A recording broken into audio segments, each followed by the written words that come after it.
Sara atje i manastirit, njëherë në muaj se 2 herë në javë vete atje, pa i pastrimin, e mbyll, paso sera, kështu, atje konstatova që një nga kamana në ngome.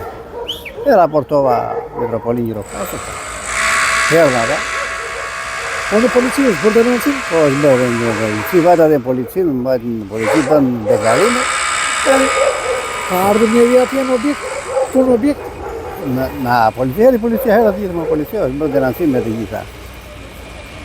Ke ndonjë dyshim se kush mund ta ketë? Jo, nuk ka. Unë vajta 25 vjet që punoj atje. Nuk kam ndodhur ndonjë dyshim, është shumë gjë e abisme. Prandaj ata që kanë marrë ta kthejnë atë është monument kulture dhe shpirtërore. Është monument me vlerë më shumë se sa moneta. U bëj thirrje ta kthej te vendi. Përndryshe, kisha nuk do ta fal. Po e ktheu do ta fal. Si ka mundësi sipas teje të ndodhi kjo, sepse atje është lartësi e madhe? Atje lartësi e madhe. Kanë përdorur vinç, kanë përdorur shkallë. Ta kanë përdorur shkallë, po ka përdorur se s'ka mundësi të mos me shkallë.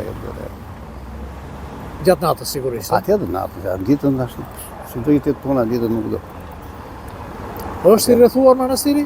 Po mure i rrethuar, me derë, me portë. Ka portë, ëh? Me portë, me mure, me ditë.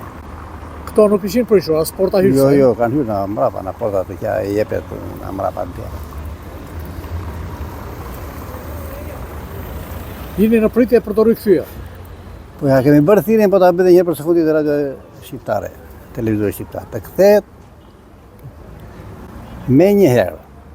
Ai është monument kulti. Një e para, e dyta, nuk është një vlerë monetare që unë me atë bëj thirrje, janë tani ta blej vetë, të 10 lekë të vetë ta blej, personalisht. Por ajo është shpirtërore një. Prandaj nëse ai do ta kthej, është i falur. Nëse nuk do ta kthej, kisha nuk do të falë për këtë manastiri.